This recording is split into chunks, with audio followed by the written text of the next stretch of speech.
أعوذ بالله من الشيطان الرجيم.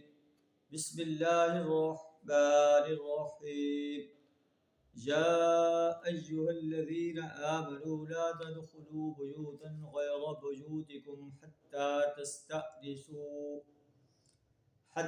تستأنسوا وتسلموا على أهلها ذلكم خير لكم لعلكم تذكرون.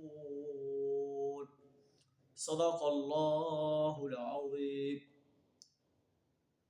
یا ایھا الذین آمنوا، اے ایمان کا دعویٰ کرنے والے انسانوں، لا تدخلوا بیوتا غیر بیوتکم، اپنے گھروں کے علاوہ دوسروں کے گھروں میں داخل نہ ہو جاؤ، حتی تستأنسوا، جہاں تک کہ گھر والوں کی رضا جب تک نہ لے لو تو ان کے گھروں میں داخل نہ ہو.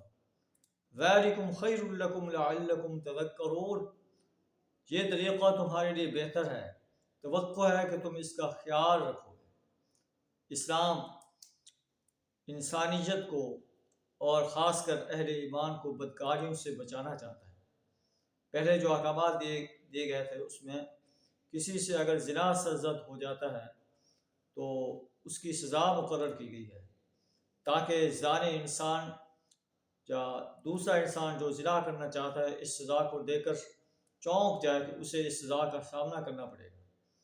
اب وہ احکامات بیان کیے جا رہے ہیں کہ زنا سے کیسے بچا جا سکتا ہے. تو اسلام کہتا ہے کہ کسی کے گھر کے اندر اس کی اجازت کے بغیر، اس کی رضا کے بغیر داخل نہ ہو. کوئی پتہ نہیں کہ گھر والے کیسے بیٹھے ہیں، اور اجازت کے بغیر داخل ہونا ان کے لیے تکلیف کا سبب بن سکتا ہے. فَإِن لَّمْ تَجِدُوا فِيهَا أَحَدًا، اگر تم گھر میں کوئی نہیں پاتے تو گھر میں داخل نہ ہو جاؤ، حَتَّى يُؤْذَنَ لَكُمْ، جہاں تک کہ تمہیں اجازت دی جائے. اگر تمہیں کہا جائے ارجعوا، لوٹ جاؤ، تو فرجعوا، لوٹ جاؤ. هُوَ أَزْكَىٰ لَكُمْ، یہ تمہارے لیے زیادہ پاکیزہ طریقہ ہے. وَاللَّهُ بِمَا تَعْمَلُونَ عَلِيمٌ، جو کچھ تم عمل کر رہے ہو اللہ اسے جانتا ہے. اللہ سے دعا ہمیں قرآن کے اس آرڈر پر عمل کرنے کی توفیق عطا فرمائے.